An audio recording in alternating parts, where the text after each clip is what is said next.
आज के दिव्य सत्संग और प्रवचन का मुख्य विषय है कैसे लाएं समाज में एकता। बोल लो मुंह से, कैसे लाएं समाज में एकता। मैं समझता हूं ये किसी और समाज के लिए जरूरत हो या ना हो, पर जिस बात की जैन समाज के लिए सबसे ज्यादा जरूरत है वो आज का विषय है कि कैसे लाएं आखिर हम अपने समाज में एकता। अगर आपको एक का महत्व समझना होना कि जिंदगी में एक रहने का और एकता का क्या महत्व होता है, तो एक काम करो ना, अपनी ये वाली अंगुली को पेन बनाओ। क्या बनाओ? पेन और पेंसिल बनाओ, और हथेली को कागज बनाओ। चलो लिखो, मैं लिखा रहा हूं, जो मैं लिखा रहा हूं लिखो। लिखो 0, इसके आगे लिखो एक और 0, अब इसके आगे लिखो एक और 0, अब इसके आगे लिखो एक और 0। अगर लिख सकते हो तो एक और लिख लो, इसके आगे लिखो एक और 0। क्या बताएंगे कितना हुआ? 0 5 हुए हैं, पर संख्या कितनी हुई? 0। कुछ नहीं हुआ ना। इस सारे के सारे 0 को हीरो बनाया जा सकता है।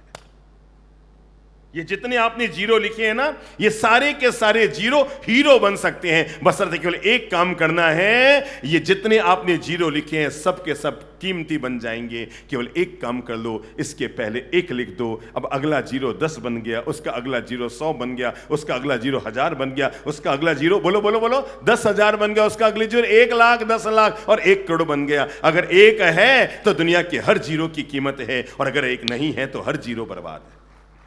फिर दुनिया के किसी भी 0 की कोई कीमत और मूल्य नहीं रहेगी। अगर एक चीज इंसान के पास है और वो है एकता का शंखनाद। अगर इंसान अपने जीवन में एकता का शंखनाद करता है तो तय मानकर चलो, ये एकता ही उसके अनेकता में एकता का निर्माण करके परिवार में चाहिए एकता और प्रेम, समाज में चाहिए एकता और प्रेम, घर में चाहिए एकता और प्रेम। कोई भी ट्रस्ट या समिति है तो समिति में क्या चाहिए? बोलो बोलो मुंह से, एकता और प्रेम। अगर आप एक हैं तो मानकर चलना आप दुनिया के सबसे शक्तिशाली इंसानों की टीम में हैं।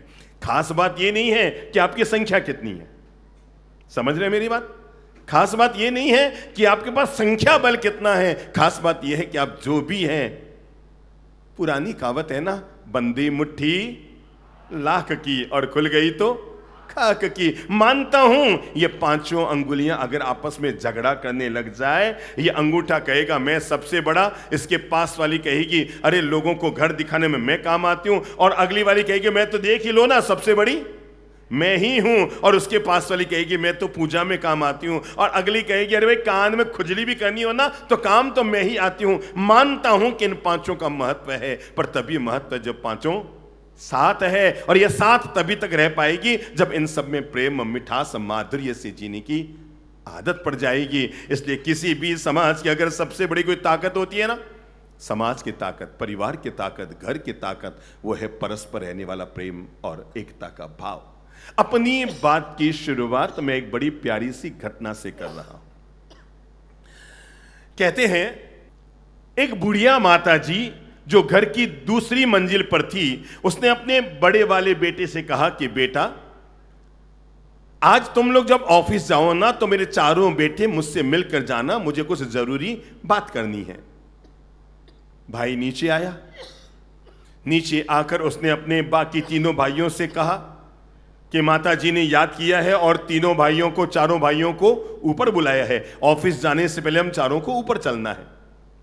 बहुओं ने सोचा आज पहली बार माता जी ने ऊपर बुलाया है, सबको एक साथ बुलाया है, कहीं धन और जमीन जायदाद का बंटवारा तो नहीं होने वाला है? क्या कहा?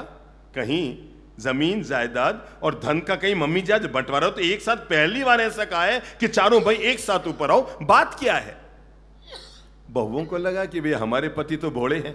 लगभग दुनिया की हर महिला को यही लगता है कि उसका पति क्या है? बोला है। इसलिए जितना मां सिखाती है उससे 10 गुना तो पत्नी सिखा देती है। देखो ऐसा मत बोलना और ऐसा बोलना, ध्यान रखना। तो हर महिला को ये लगता है कि उसका पति क्या है? बोला है। तो चारों बहुओं को लगा कि उनके पति बोले हैं और वो कुछ बोल नहीं पाएंगे। बड़े भाई के शर्म छोटा भाई रख लेगा, बीच वाले के शर्म नीचे वाला रख लेगा, मम्मी के शर्म ये रख लेंगे और कोई बोल नहीं पाएंगे, कहीं मम्मी जी मन मर्जी बंटवारा ना कर दे और किसी को ज्यादा और किसी को कम ना दे दे। चारों भाई तो पहुंचे 10 बजे, चारों बहुएं तो 9:30 बजे ऊपर जाकर जम गई। जाकर सासू मां के पास जाके बैठ गई कि पता नहीं आज क्या खास बात होने वाली है। तभी चारों भाई ऊपर आए, मां के चरण छुए, पांव छूकर प्रणाम किया और प्रणाम करके कहा, फरमाओ मातेश्वरी, कैसे याद किया चारों बेटों को आपने एक साथ आने का? बोला, बेटा कुछ नहीं, बस पता नहीं 90 साल की जिंदगी पार हो गई है और अभी 2-4 दिन से ऐसा लगता है कि बस जैसे अब ये मेरा शरीर क्या साथ नहीं दे रहा है और कभी भी छूट सकता है। बेटा मन हुआ कि आज तुम चारों बेटों को बुलाऊं और कुछ जीवन का महान ज्ञान शरीर छोड़ने से पहले उन चारों बेटों को दे दूं। बहुओं ने थोड़ी सी शांति की सांस ली, मतलब बंटवारा तो आज नहीं है। बेटों ने कहा, हाँ बोलो माता जी।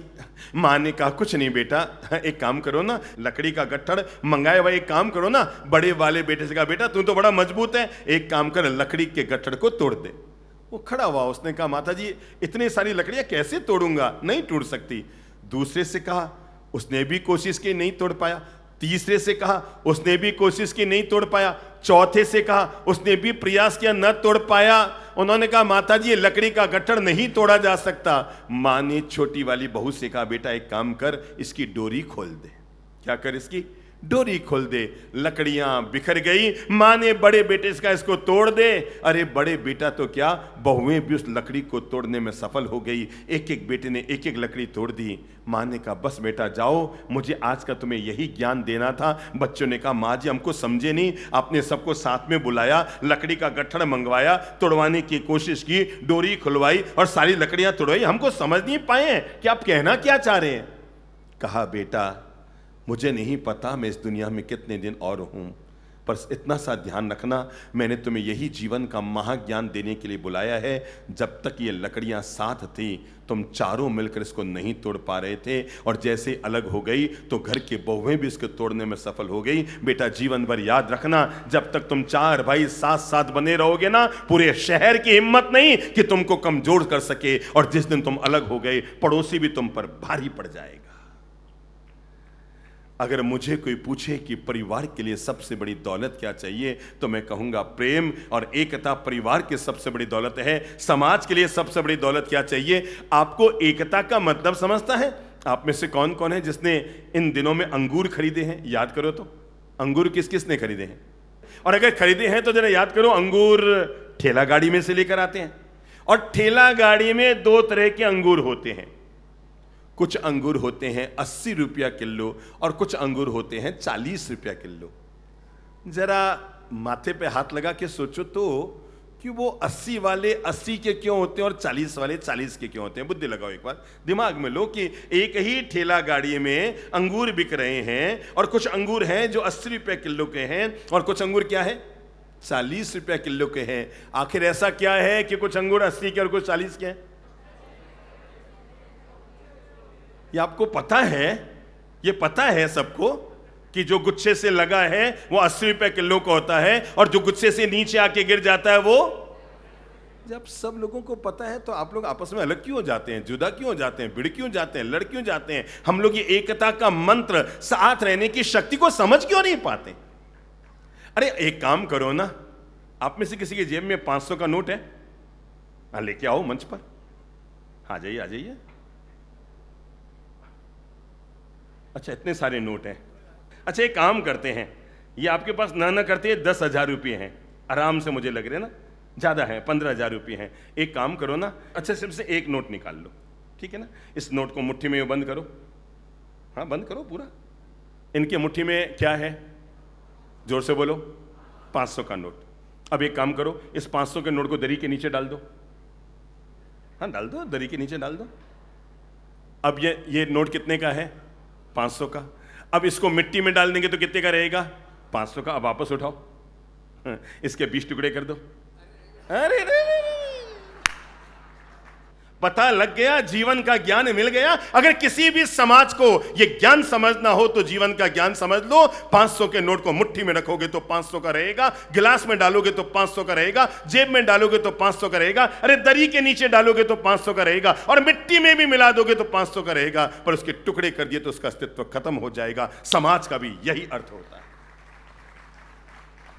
जो समाज अपने भीतर यह औकात रखता है कि हम भले ही संख्या में कम है कि ज्यादा है, हम सब हिल मिल जुल कर रहेंगे। और मैं आपको बताऊं, आज की तारीख के युवा पीढ़ी का अगर सबसे बड़ा कोई दर्द है, मैं आपको कैसे बताऊं, आज की तारीख में युवा पीढ़ी का अगर सबसे बड़ा कोई दर्द है तो इसी बात का दर्द है कि साहब हमारा समाज एक क्यों नहीं हो पाता। हम बढ़ते चले गए, ऋषभ देव से लेकर महावीर स्वामी तक पूरा समाज एक बना रहा। अरबों अरब वर्ष बीच में बीते, कितने अरबों अरब वर्ष बीच में बीते, पर पूरा समाज एक बना रहा। पर पता नहीं भगवान महावीर स्वामी के बाद टुकड़े पर टुकड़े, टुकड़े पर टुकड़े, टुकड़े पर टुकड़े, रुकने का नाम ही नहीं ले रहे हम लोग टूटने में। एक पर एक छोटी छोटी अहम मान्यताओं के चलते और छोटी छोटी मान्यताओं के चलते कभी कोई मंदिर के नाम पर अलग हुआ, कभी कोई मुपत्ति के नाम पर अलग हुआ, कभी कोई पंथ के नाम पर अलग हुआ। हम सब लोगों ने अपनी अपनी बात तो रखी, पर भगवान ने हमें जो मार्ग दिया था अनेकांत का मार्ग, हम उसका अनुसरण न कर पाए। अगर हम अनुसरण कर लेते तो मैं आपको बताऊं, साल भर में समाज का सबसे बड़ा एक पर्व आता है, संवत्सरी पर्व। क्या आता है? संवत्सरी पर्व। युवा पीढ़ी को इतनी तकलीफ होती है, इतना दुख होता है साहब। साल भर में एक पर्व आता है हमारा सबसे महत्वपूर्ण, जिस दिन पूरा समाज मंदिर और थानक में उतर कर आता है, पर वो भी अलग अलग हो जाता है। कभी चौथ को, कभी पांचम को, संवत्सरी दो दो हो जाती है, और कई बार अधिक मास हो जाए, हुआ था ना, तो एक एक महीने का फर्क आ जाता है। क्या हम सब लोगों के लिए सोचने की बात नहीं है? हम बेटियों के लेन देन साथ कर लेते हैं, उठना बैठना साथ कर लेते हैं, खाना पीना साथ कर लेते हैं, पर जैसे ही समाज की एकता की बात आती है हम बिखराव पर अड़कर आ जाते हैं। चलो आज ये काम करते हैं, आप में कौन कौन लोग हैं जो चाहते हैं, यहाँ पर इतने लोग बैठे हैं, हजारों लोग बैठे हैं, आज मैं एक सर्वे कर लेता हूँ ताकि पूरे देश भर को एक पहचान मिल जाए। हैदराबाद में कौन कौन लोग चाहते हैं कि संवत्सरी अलग अलग हो, हमारा समाज अलग अलग हो और हमारी संवत्सरी अलग अलग हो? कौन कौन चाहते हैं? हाथ खड़ा करो। कोई नहीं, कोई नहीं, कोई नहीं। अब हाथ खड़ा करो वे लोग जो चाहते हैं हमारे समाज में संवत्सरी एक हो। पता लगा, पता लगा, पता लगा। अब मुझे बताओ कि वे कौन लोग हैं जो हमें एक नहीं होने दे रहे हैं?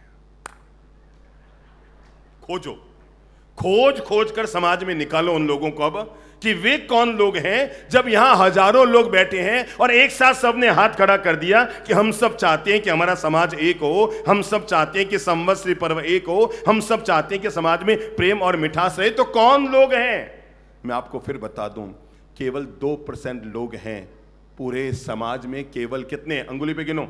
यहां तो 2 भी नहीं आए हैं, यहां तो 2 भी हाथ खड़े नहीं हुए, एक भी हाथ खड़ा नहीं हुआ, पर खींच तान कर अगर देखोगे तो 2% लोग हैं जो अपनी जिद पर अड़े रहेंगे कि संवत्सरी अलग अलग हो। पर 98% नहीं, 99% पूरा समाज ये चाहता है कि हमारी संवत्सरी हमेशा के लिए एक, चाहे चौथ को हो कि पांचम को, समाज को इससे कोई फर्क नहीं पड़ता है। मैं फिर बता दूं, आम जनता को इससे कोई लेन देन नहीं कि आप चौथ को करो कि पांचम को करो। अरे वो कहते हैं दोनों को छोड़ के छठ को कर लो, पर एक साथ कर लो। हमें धर्म के नाम पर, समाज के नाम पर, हमें मंदिरों के नाम पर, हमें थानक के नाम पर आपस में अलग अलग मत करो।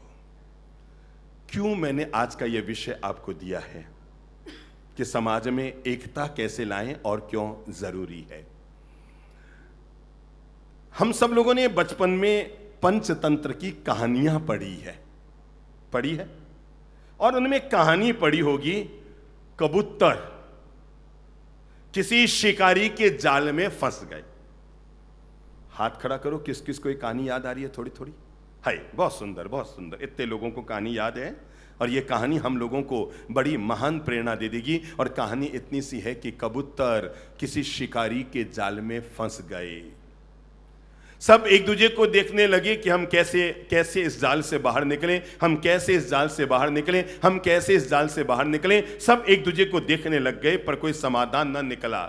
तब कबूतरों के राजा ने उन सारे कबूतरों से कहा, संगे शक्ति ही, साथ रहोगे तो ही तुम्हारी शक्ति है। संगे शक्ति, साथ रहोगे तुम्हारी शक्ति है। और तब कबूतरों के राजा ने कहा था, हम इस विपत्ति से बाहर निकल सकते हैं बशर्ते हम सब एक साथ अपनी ताकत इस्तेमाल करें। और तब कबूतरों ने अपने राजा के कहने पर एक काम किया था और उन सब लोगों ने एक साथ अपने पंख खोले और पंख खोलने का परिणाम यह निकला कि उन पर जो जाल बिछा हुआ था उस पूरे के पूरे जाल को उड़ाकर ले जाने में वो सफल हो गए, और जहां पर उनका मित्र एक चूहा रहता था वो वहां लेकर आए। चूहे ने जाल को कुतर दिया, कबूतर सब आजाद और मुक्त हो गए। तब कबूतरों के राजा ने उन कबूतरों को और हम आपको ये जीवन का पाठ पढ़ाना चाहते हैं। साथ की शक्ति है, अलग होने की दुनिया में कभी कोई शक्ति होती नहीं है।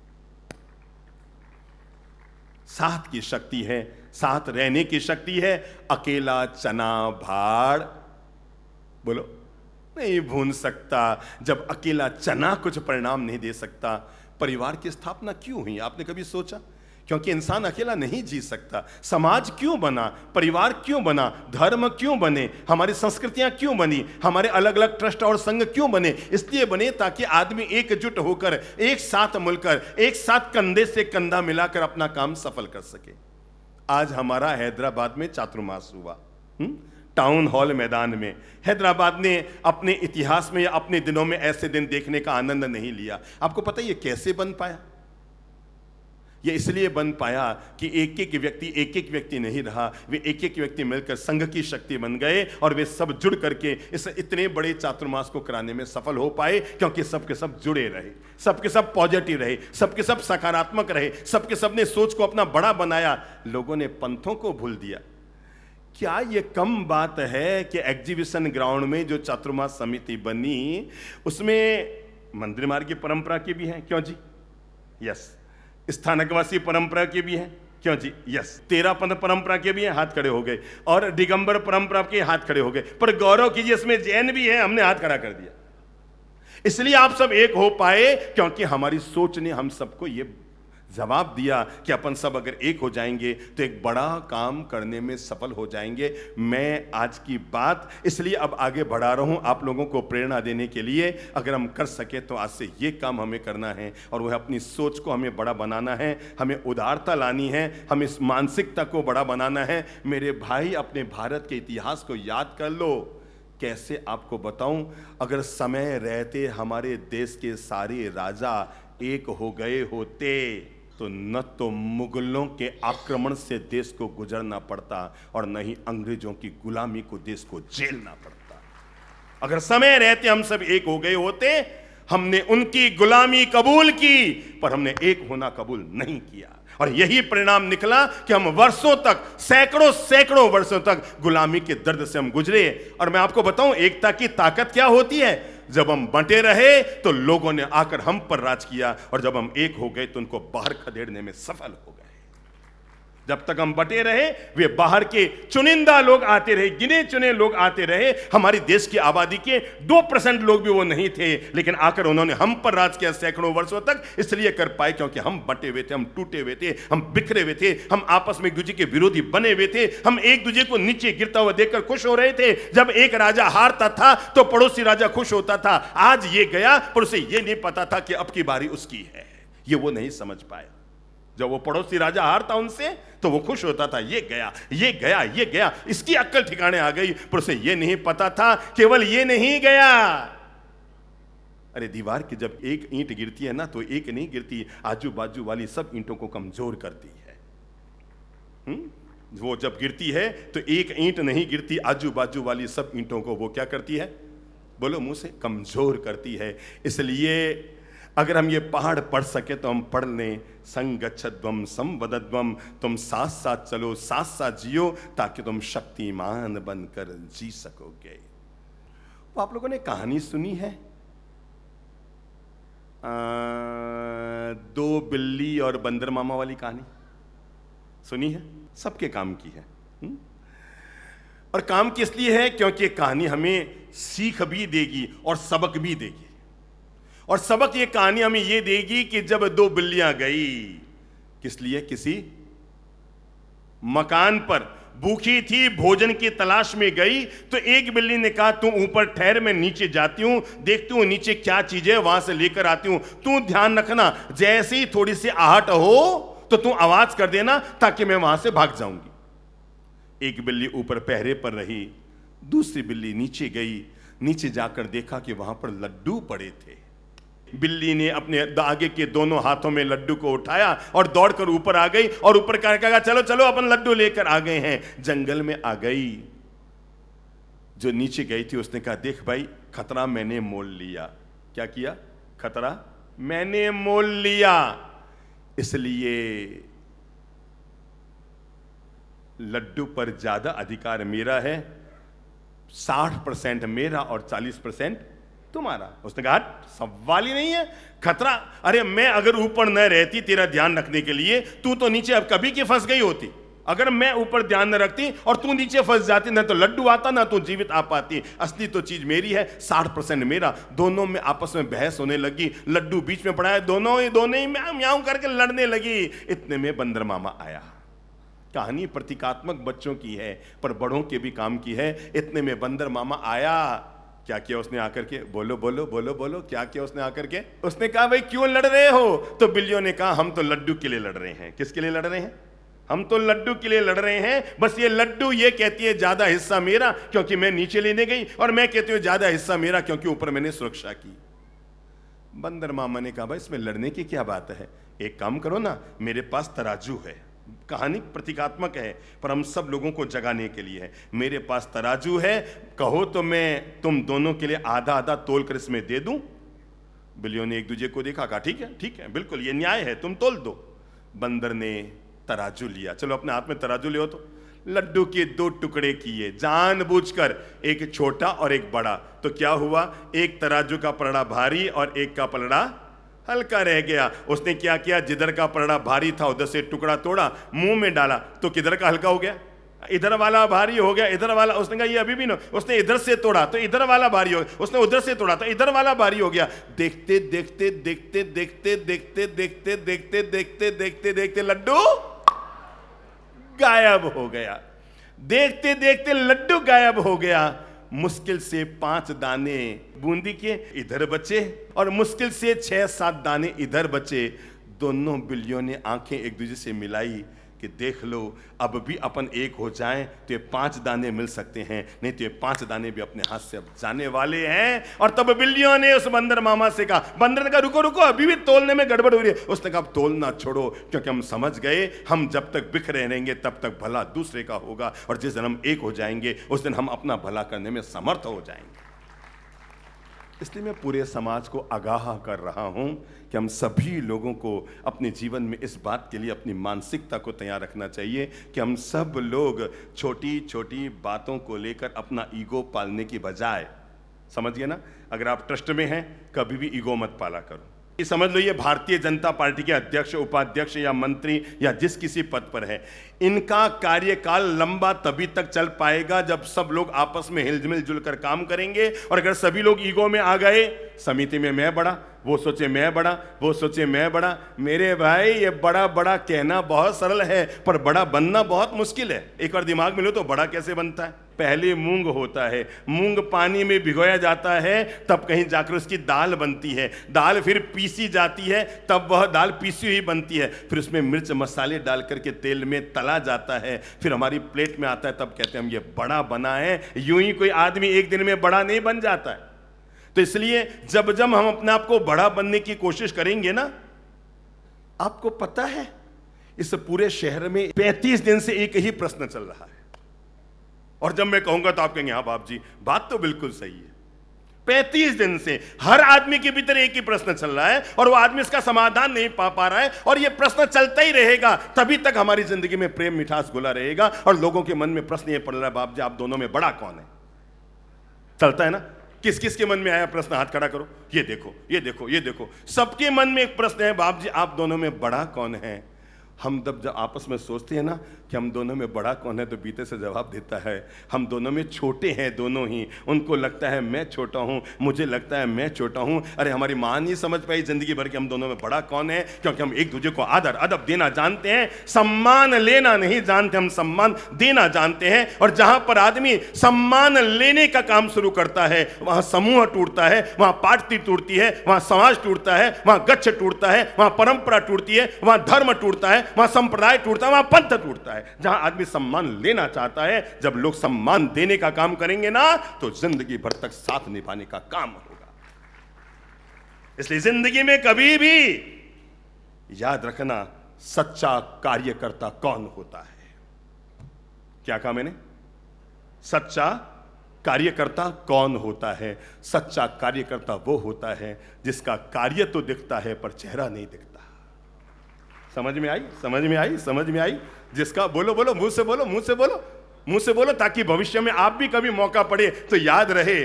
सच्चा कार्यकर्ता वो होता है जिसका कार्य पहचान बनता है, उसका चेहरा नहीं दिखता कि किसने काम किया, मेरा काम ही मेरी पहचान बन जाता है समाज में, वो सच्चा कार्यकर्ता होता है।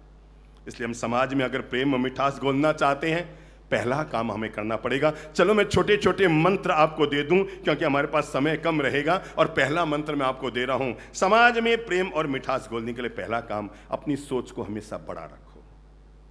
अंगुली रख लो यहां, किसको बड़ा रखो? किसको बड़ा रखो? सच कहता हूं भाई साहब, अगर ये एक चीज बड़ी है ना, अब दो भाई जीवन भर साथ रहेंगे, दो समाज जीवन भर साथ रहेंगे।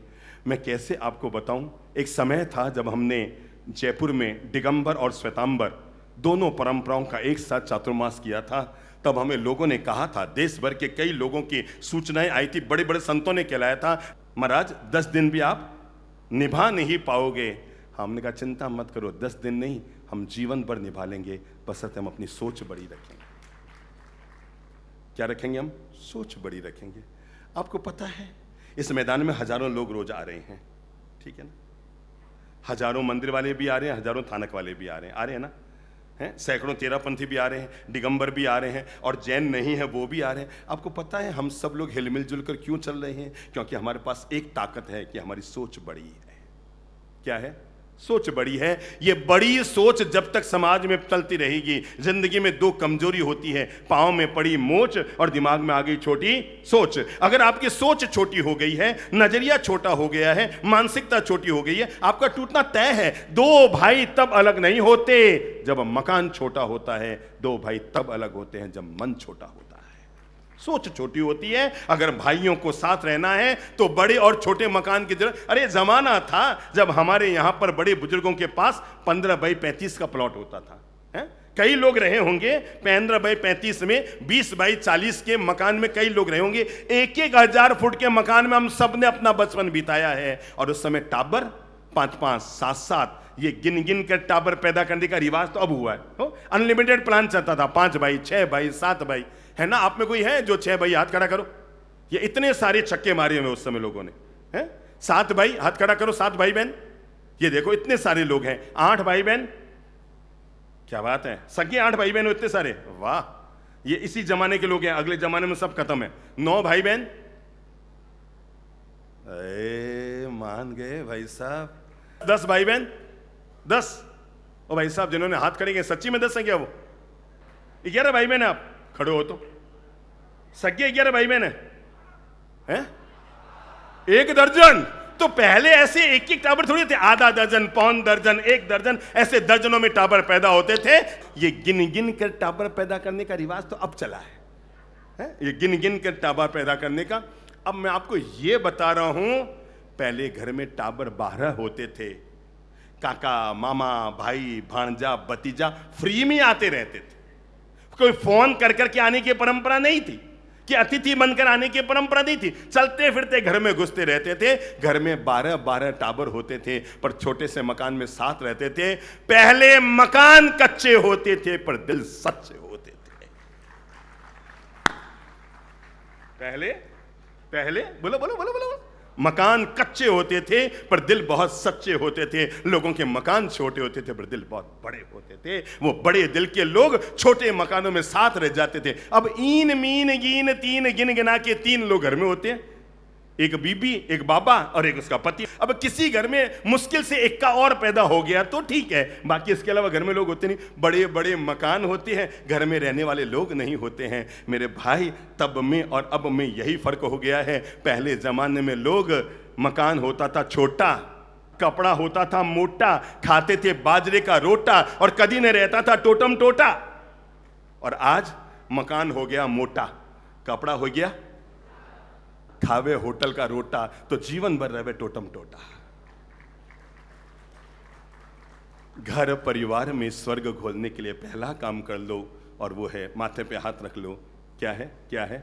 सब लोग क्या रखेंगे? बड़ी सोच रखेंगे। समाज के लिए मैं छोटे छोटे 4 मंत्र देता हूं 2-2 मिनट में। पहला मंत्र है, जीवन में गांठ बांध कर रख लो। अगर ये लोग पार्टी चलाते हैं तो पार्टी के काम के भी हैं, कोई दल चलाते हैं दल के काम के भी हैं, ट्रस्ट चलाते हैं ट्रस्ट के काम के भी हैं, हम अगर संत लोग हैं तो संतों के काम के भी हैं। और पहला शब्द याद रखो समाज में जोड़ने के लिए, और वो है संगठन। मंदिर बांटे, स्थानक बांटे, बांट दिया भगवान को। बोलो तो, मंदिर बांटे, स्थानक बांटे, बांट दिया भगवान को। इन बड़े बड़े संतों से कह दो, मत बांटो इंसान को, मत बांटो इंसान को धर्म के नाम पर। पता है, एक बार भगवान जी के सामने 3 देशों के प्रमुख लोग इकट्ठे हुए। एक था रूस, एक था ब्रिटेन, एक था अमेरिका। तो अमेरिका को भगवान ने पूछा, बोल भाई तुझे क्या चाहिए? तो अमेरिका ने कहा, दुनिया में सब कुछ रहे पर रूस का नामो निशान न रहे। क्या कहा?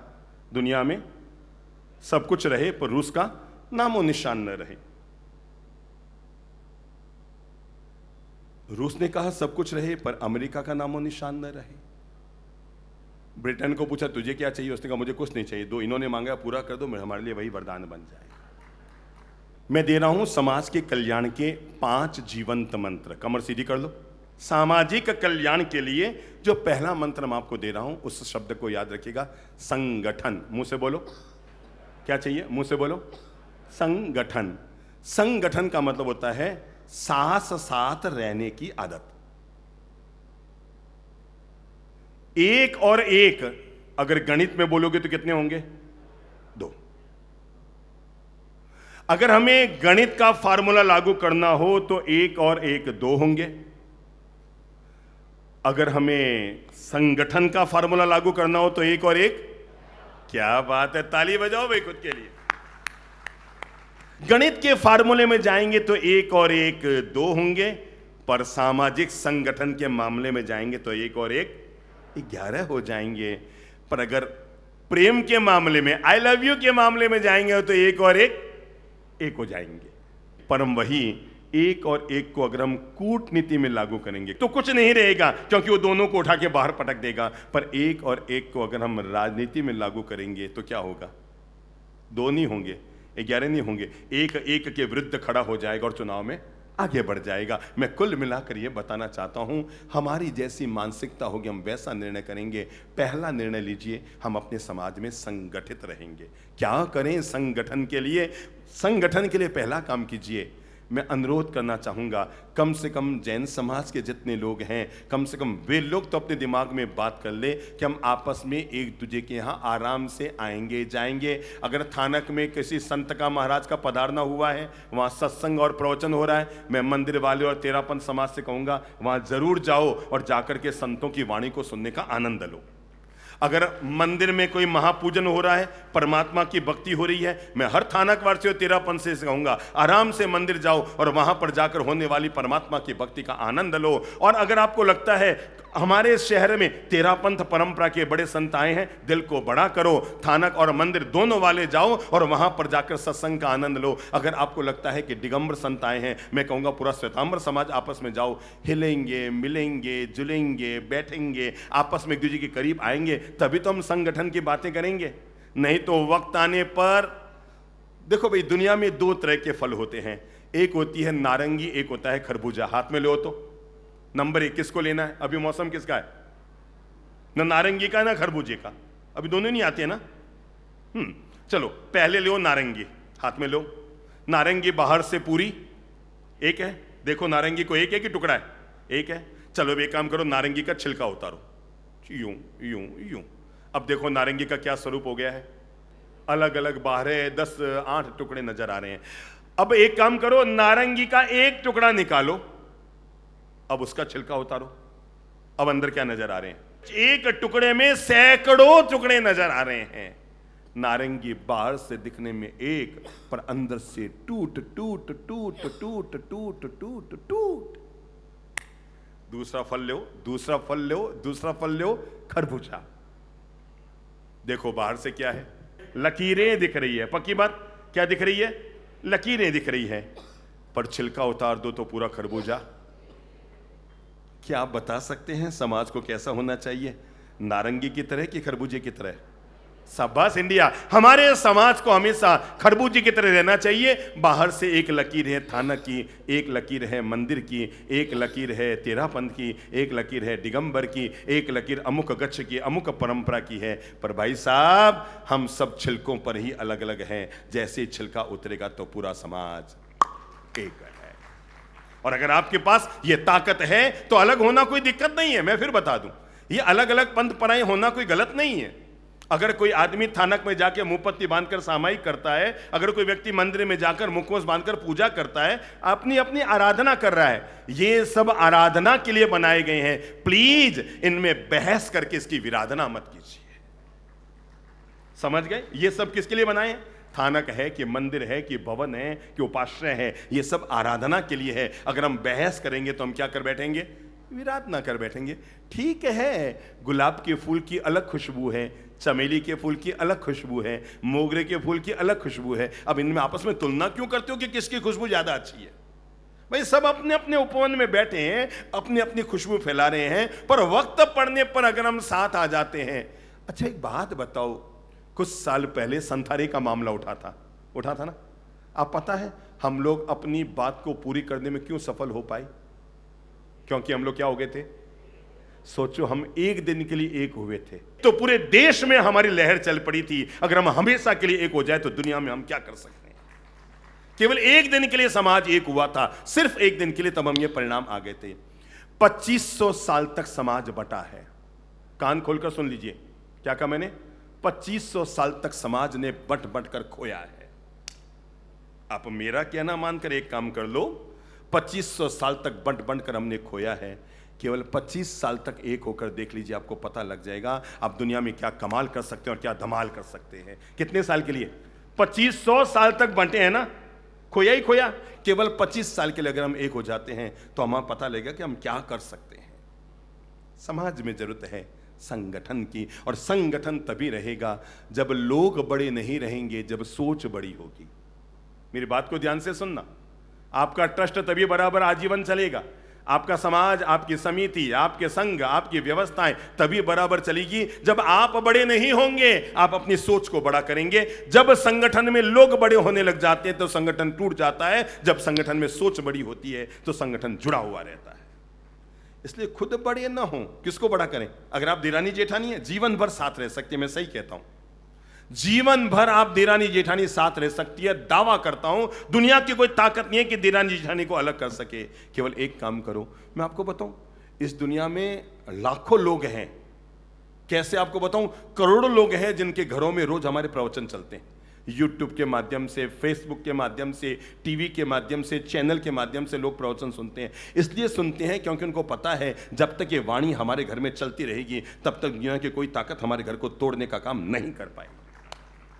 जब तक ये इन संतों की वाणी हमारे घर में गूंजती रहेगी, ये पवित्र बातें हम सुनते रहेंगे, ये प्रेम और मिठास की बातें हम सुनते रहेंगे। अरे हम तो कहते हैं अगर सब कुछ खोकर भी आपने एक चीज बचा ली और वह है परिवार का प्रेम, तो आप बाजी जीत गए।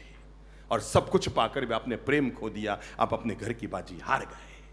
पहला काम करो संगठन। मैं आपको बताऊं मिलने का मजा क्या होता है। हम लोग एक बार पदयात्रा कर रहे थे, थोड़ी मनोरंजक घटना है पर मस्त आनंद आ जाएगा आपको। हम लोग एक बार पदयात्रा कर रहे थे, एक मंदिर में रुके थे। शिव मंदिर था, राम जी, कृष्ण जी की सबकी मूर्तियां उसमें विराजमान थी, और हमारा रात्रि प्रवास वहां पर हुआ।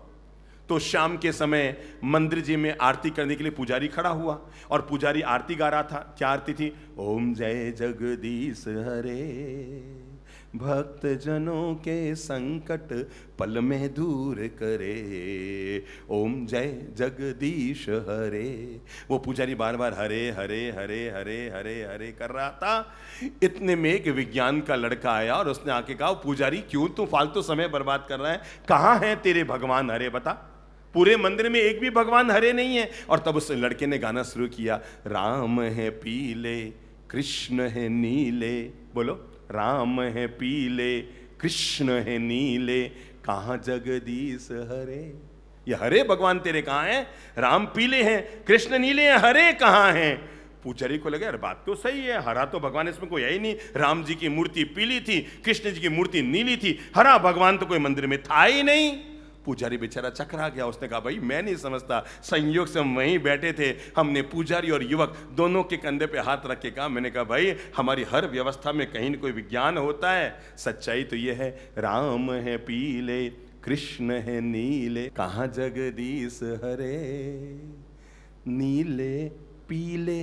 बोलो बोलो बोलो बोलो, नीले पीले, हाथ मिलाओ तो खुद का, नीले नीले पीले, बोलो बोलो, नीले पीले दोनों मिलकर बनता रंग हरे, ओम जय जगदीश। मिलोगे तो मिलने में शक्ति आएगी, मिलोगे तो किस में आएगी शक्ति?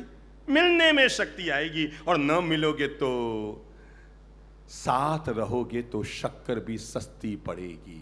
बड़े बुजुर्गों की लाइन याद रखना। मुझे नहीं पता आपके माइत आपको कह के गए कि नहीं गए, पर मेरे माइतों ने मुझे 1000 बार कहा था, बेटा साथ रहोगे तो शक्कर भी सस्ती पड़ेगी और अलग होगे तो नमक भी महंगा पड़ेगा। साथ रहोगे तो शक्कर भी सस्ती पड़ेगी और अलग होगे तो नमक भी महंगा पड़ेगा। पहला मैंने अनुरोध किया संगठन। समाज में जिस दूसरी चीज की जरूरत है उसका नाम है सहयोग। शब्द बोलो तो सहयोग बहुत जरूरी है।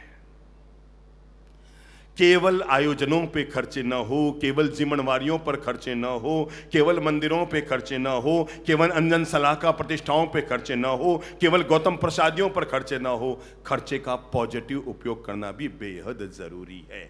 और पॉजिटिव उपयोग करने के मैं कहूंगा, जब भी समाज में किसी काम के लिए कोई चंदा करो ना, एक काम किया करो, उसका 10% भाग, सुन रहे हैं प्रभु जी आप लोग भी, श्रीमाल साहब सुन रहे हैं, उसका 10% भाग सामाजिक कल्याण, मध्यम वर्गीय समाज, मध्यम वर्गीय से नीचे समाज, हमारे समाज के जरूरतमंद लोग हैं, उनके कल्याण के लिए उसमें से 10% राशि जरूर खर्च कर देने चाहिए।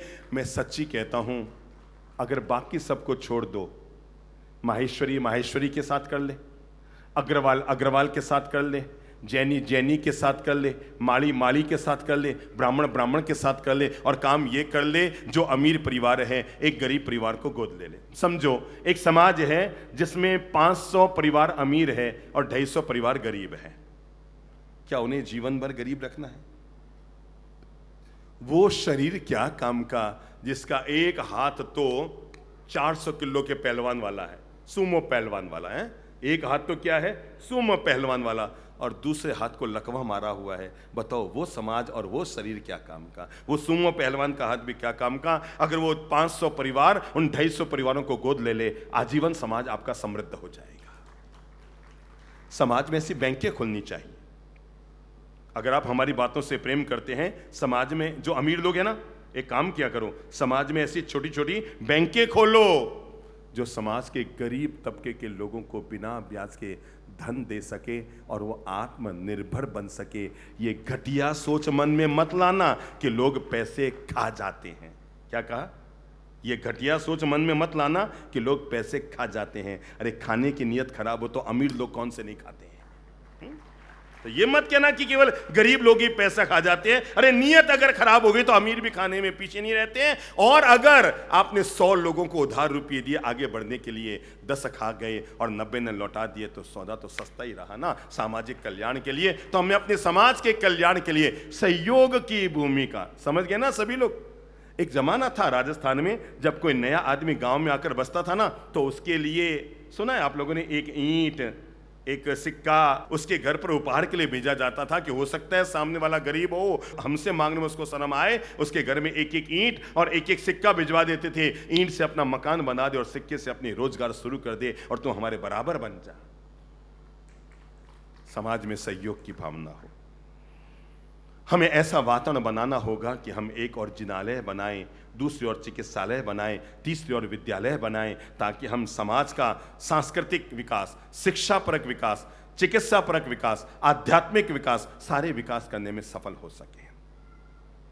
अगर आप तीसरा काम लेना चाहेंगे तो मैं आपको कहूंगा, और वह है समानता का भाव। शब्द बोलो मुंह में, समानता का भाव। जिस समाज में यह शब्द होता है कि सभी लोगों को एक समान रूप से सम्मान दिया जाता है, मानकर चलें कि उस समाज में कभी भी बिखराव की बात नहीं आती है। गरीब है या अमीर है, मेरे भाई एक बात बताओ, अमीर लोग तो जहां जाएंगे, आपने कभी देखा हमारे प्रवचन में कभी किसी को आगे बैठाया जाए कि कभी किसी को पीछे बैठाया जाए? कभी देखा आपने? कभी हुआ? कोई आ भी जाते हैं, कहते हैं भाई साहब जहां जगह हो वहां बैठ जाओ। मतलब हम तो यहां तक रखते हैं अपने प्रवचनों में कि अगर कोई बड़ा नेता भी आया हमारा प्रवचन में तो प्लीज हमको सूचना मत दीजिए कि वो आए हैं, वो अपनी जगह खुद ढूंढ लेंगे और बैठ जाएंगे।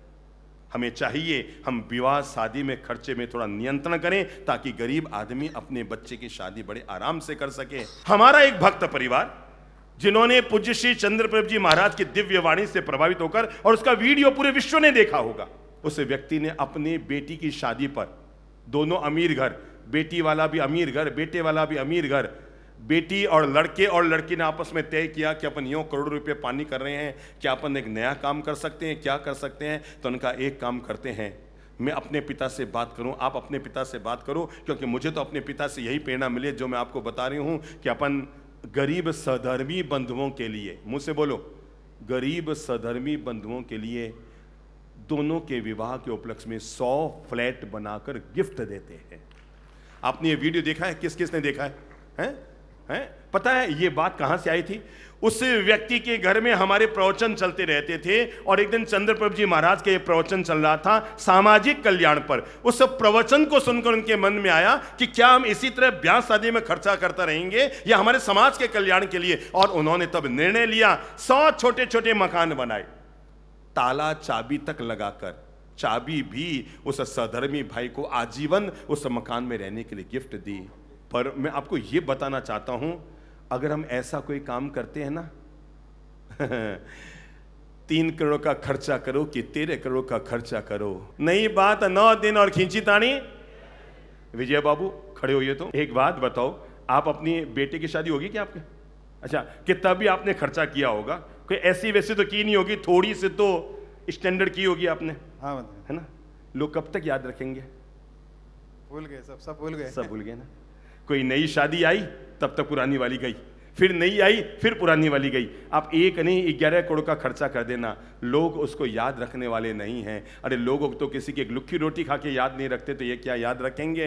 पर हमने अगर ये पूरा समाज, यहाँ पर बैठे हुए सब अमीर लोग अगर एक छोटी सी मानसिकता बना ले, हम जो भी अपने बेटे के विवाह में खर्चा करेंगे, 10 करोड़ का खर्चा करो नो प्रॉब्लम, पर उसका 10% भाग हम सामाजिक कल्याण के हितों के लिए खर्च करेंगे। मैं सच कहता हूं, अभी तो क्या होता है, अमीरों के घरों में शादियां होती है ना, तो गरीब लोग उसकी चर्चाएं करते हैं, उनके मन में 20 तरह के प्रश्न बातें और करते हैं, और उल्टा सीधा धंधा कर पैसा कमायो, और इया मियाँ कर पैसा कमायो, ये इधर उधर से पैसे कमाते हैं। हमने सही तरीके से कमाया, पर उनके पास भी तो बोलने को कुछ चाहिए ना। पर जब उनको पता लगेगा नहीं नहीं नहीं, ये वो महानुभाव है हमारे समाज का जिसने जिसने जिसने अपने बेटी की शादी में 1 करोड़ का खर्चा किया, पर इसमें से 10 लाख अलग निकाले और 10 गरीब कन्याओं का कन्यादान करने के लिए 1-1 लाख रुपए उसने निकाल दिया है। मुझे एक बात बताओ, समाज में आपके लिए पॉजिटिव बात बनेगी कि नेगेटिव बनेगी? पॉजिटिव बनेगी। समझ गए ना? समझ गए। अगर आप एक और नेक हैं तो आप दुनिया की सबसे बड़ी शक्ति हैं, और अगर आपके पास ये 2 ताकत नहीं है, आप नेक भी नहीं हैं और एक भी नहीं हैं, आप कुछ भी क्यों नहीं हैं, आप लाड़ साहब भी क्यों नहीं हैं, आपकी ताकत धीरे धीरे कमजोर हुई है। मैंने सहज में कुछ अच्छी बातें आप लोगों के लिए अनुरोध की, इन बातों को आप जीवन में जरूर जोड़ें। टट टट रास रचाता चल, पनघट पनघट गाता चल, प्यासी है हर गागर दृग की गंगा जल डुलकाता चल, कोई नहीं पराया सारी धरती एक बसेरा है, इस सीमा में पश्चिम है तो मन का पूर्व डेरा है, गलियां गांव गुंजाता चल, श्वेत वर्ण या श्याम वर्ण हो, सुंदर या कि असुंदर हो, सभी मछलियां एक ताल की, क्या तेरा क्या मेरा है, गलियां गांव गुंजाता चल, पत पत फूल बिछाता चल, हर दरवाजा राम द्वारा, सबको शीश झुकाता चल, सबको शीश झुकाता।